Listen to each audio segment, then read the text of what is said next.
guess what I got in my hands? What do you think this might be? Can you see by the eyes? What is that? It's a post-deadeye. Man, you just don't find these much anymore. And no cracks on the lip. You know why? Because this is an 87 model. That's why there's no crack in the lip. They still crack though, but not when they're like that. This thing's never even seen the water. Ain't she a beaut? Very hard to find, and man, they weigh a ton. You can almost use it as an anchor. Anyway, I got a special treat for you today, guys. So stick around. You ready to run and gun? It's time for blast off. Let's go.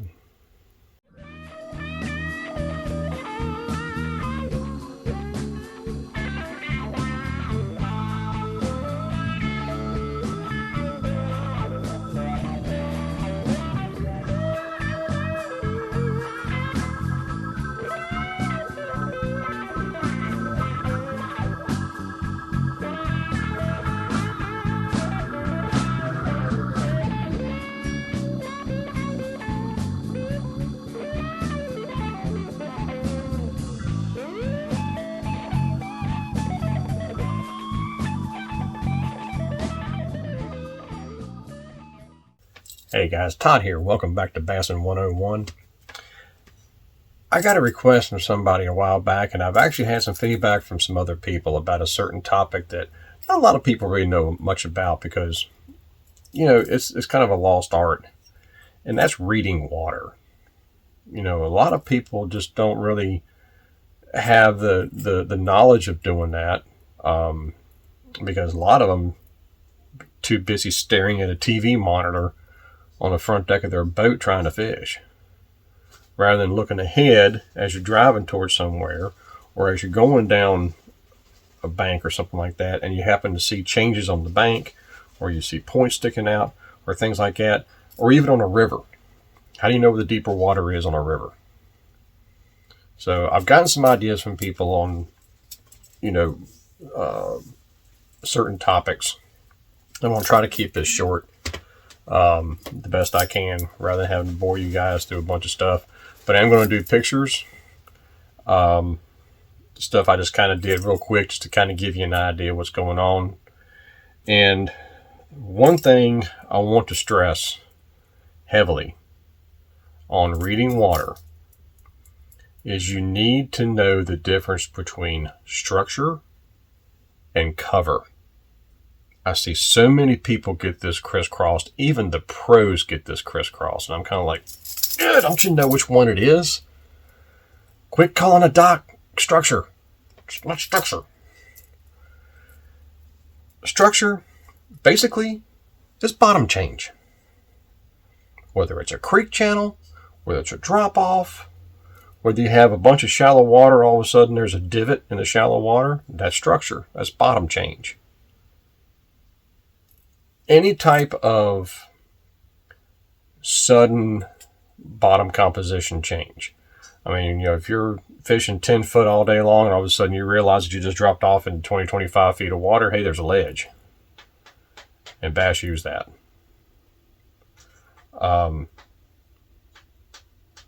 Can you just look at a bank or look at a river or this and the other and see where structure might be? Yes, you can.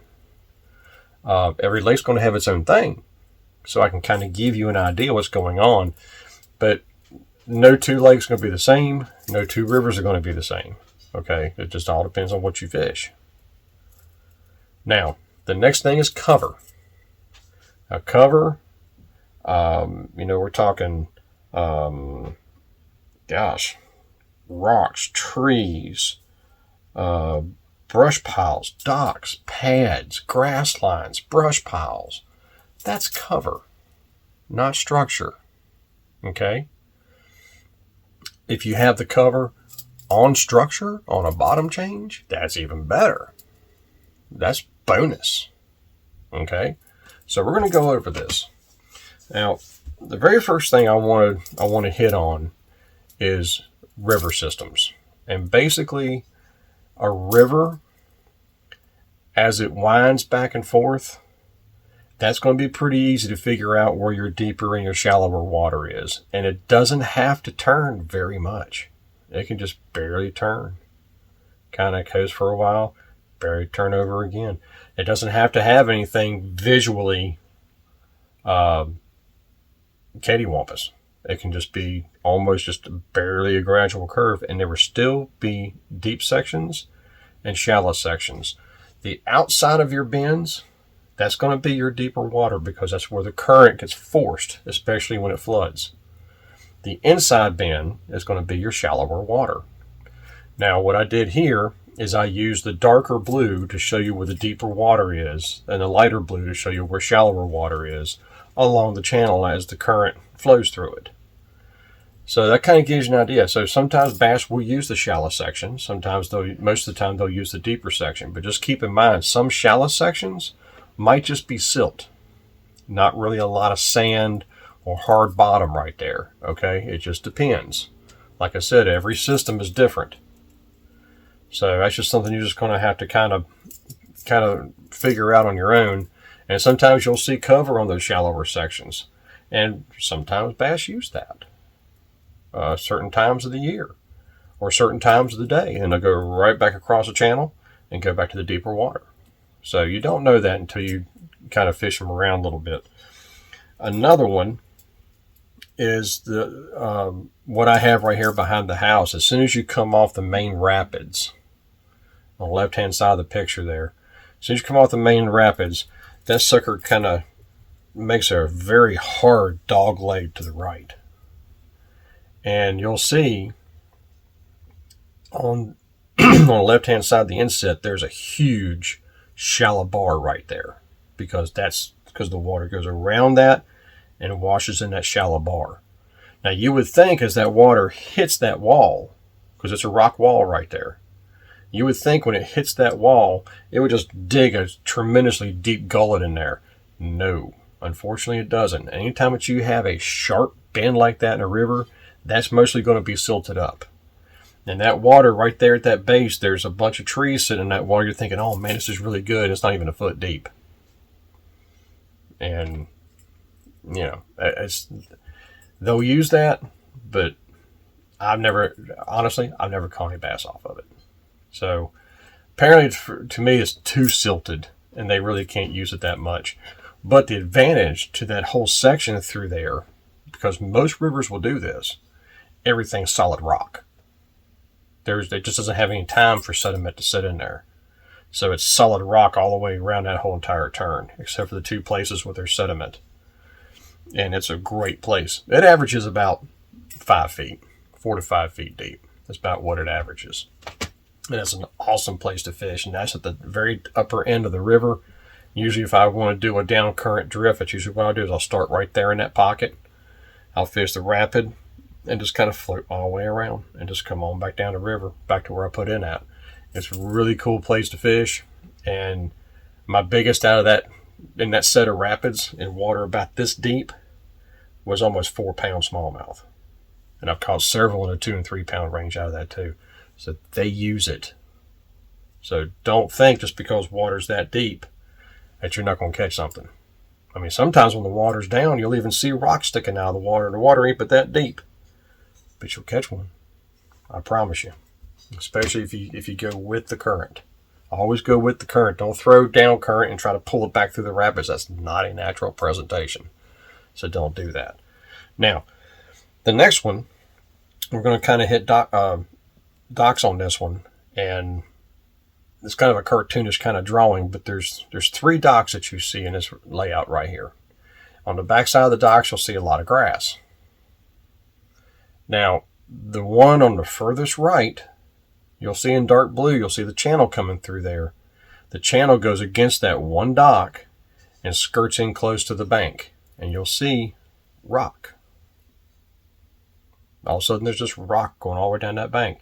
So you're looking at docks with grass on them, and you're thinking, okay. And you're looking, and all of a sudden you look at this one dock, and there's rock around it, and it just keeps on going down, solid rock. And guess what? That channel goes right up against that. So that's a prime dock to fish right there. They might be on the other ones, but that's going to be the one I'm going to hit the most, the one on the farthest right. So if you're looking at that and you see how the land changes from greenery or even just mud or whatever, and you start seeing rock formations, channel is right against that bank. So that's another way to read that too. Then you can go map it out, do whatever you want with your graphs or something like that. You kind of get an idea what's going on. The next one is laydowns. Now, with the laydown, as always, you want to sit off the laydown. Always fish the perimeter of it first and then go back in it, okay? But never sit on it. Stay off of that tree and always fish the trunk outwards because you won't get as hung up as bad if you do that. If you hook a fish, he'll be a lot easier to get out. Now, you're probably thinking to yourself, how do you know how far that tree comes off that water, off that shoreline right there? Well, if you look in this drawing, I've got little red dots along all these trees through there. You look, and if the trees are averaging a certain height right up on the bank like that, 9 times out of 10, that tree's going to be the same size. Especially if you look at the trunk diameter and the trunk diameter of the other ones. So if you're, without graphing it, if you're trying to decide if that's his tree in the water and you're not really sure how far that thing goes out, look on the bank at the other trees that'll match it. It'll give you an idea. Okay, it'll give you a really good idea on how to read that tree, how to read the water around it. And again, if there's rock around it, that's in a deep spot. So you never know. So a lot of down trees aren't sitting on structure, but they're still gold mines. So just kind of keep that in mind a little bit. As leads your way how to read that stuff. Okay, the next picture is what we call a channel bank. Now, if you look, there's small pebble rock going down this bank and all of a sudden turns into big rock, big chunk rock. There's your creek channel. Okay, so if you're looking at this, you have kind of like a bluff area, or 45-degree grade bank or whatever it is, or maybe even steeper than that, because they're always going to be steep. They're not going to be a flat bank and all of a sudden it goes into a drop off. That's not going to do that. Okay, so, or at least 99.9% of the time, it's not going to do that. So if you're looking at the bank and you see pea gravel, what we call pea gravel, that's old school terminology, or a very small chunk rock, this, that, and the other, and all of a sudden you start getting these big solid rocks or big boulder rocks or whatever, hey, that's your channel swing. And you can see that in the picture, how that channel swings around that. That's a prime location. Because sometimes in the spring, they'll move up in that smaller rock area because it's shallower. And in the summer and the winter times, they'll move right up in that channel up on that bank. So keep that in mind as well. Now the next one is called a channel point. Oh man, channel points. Carolina Central. That's Carolina Reagan right there, buddy. But a channel point is exactly what it is. It's when a channel skirts into a point. And you can see on the picture, there's green grass on it, and then all of a sudden you'll start to see chunk rock forming on the point and moving on down the bank. That's because the channel swings right by it. Or anytime you just got a channel, that's fine. But if you can't read where the channel is, that's when you're looking at your bank. This is what's called reading water. You look on the bank and you get an idea where the channel's skirting in at, or at least getting close to anyway. And it gives you a starting point. Especially if you're fishing that point, or you see that point sticking out of the water, you see grass or maybe some flat land on one side going along the bank, and also on that point you'll see the chunk rocks start forming, and it's higher ground and rocks are coming down steeper. That's where the channel swings in. So keep that in mind. That's how to read that. The next one is a point with an island sitting off of it. Now, majority of the time, there is shallow water between the point and that island. Shallow water can be a foot. Shallow water can be 10 or 20 foot. Okay? Usually, off the end of that island is where the creek channel runs by it. Usually. Now, sometimes on that island, you can also see maybe some chunk rock or something like that. Let's kind of give you an idea where that is. All right? But as far as island fishing, that's something to keep in mind, because that's a good place to throw a crankbait, a deep diving crankbait, or slow roll a spinner bait through it, or however you, Carolina rigging. But a lot of the times, between the island and that point, there's going to be a shallow bar right there, as you can see in that picture. All right, so the next one is going to be a grass line. And what grass lines do, depending on the lake, and it also depends on the water clarity, grass will eventually stop growing at a certain depth. So if you come to an area and you start seeing ins and outs of the grass line, kind of weaving in and out like it is in the picture right here, that gives you an idea where that channel is. Because it's telling you right there where that grass stops, it's a lot deeper than what it is inside that grass. And as far as the cuts and the divots, oh man, fish those like points. Fish them like points, the end cuts, when you spinner bait, something like that, or a spoon, dude, that's some key places right there, because as the channel winds, it creates pockets and points and stuff like that. And I'm not talking about structure points. I'm talking about grass line points. Okay, so that don't confuse that with structure. The next one is a channel tree line. Now, in this one, you'll see I got a high spot drawn in it with some really small X's and larger X's all around it. The reason being is you've got bigger trees will always sit higher on lower ground than they will on a hump. Okay? So you're looking at where those trees stop and you're watching it wind just like it did in that grass line, and you can see the tree line. You'll see exactly where that channel is. But sometimes you'll see maybe a higher spot with the trees, but they're smaller diameter trunks, or maybe they're a little bit shorter. That's going to tell you there's a hump right there. I mean, so you might have that channel coming across here, but maybe 30 or 40 yards back into that, you'll see a hump, because you'll see some trees running a little bit higher than the rest of them, but they're smaller diameter, much smaller diameter. So that's going to be a higher spot, which is also, that hump would be considered structure. And then you have the trees as cover on top of that. And there's a lot of different ways to fish that. But you just have to deal with the trees, because you're going to get hung up in them sometimes, I'm sure. But that's how you read that. So if you find the channel, and then you can also find islands that are involved in that too. And the very last thing is a channel.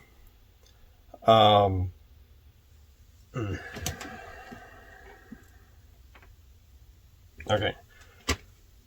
Now the last one is basically just going to be a tree line channel that's going to show you very shallow water towards the back end of it.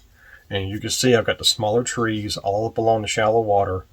And where the bigger trees are, there's going to be a pretty good drop off right there. And then where the trees stop, that's where the channel is.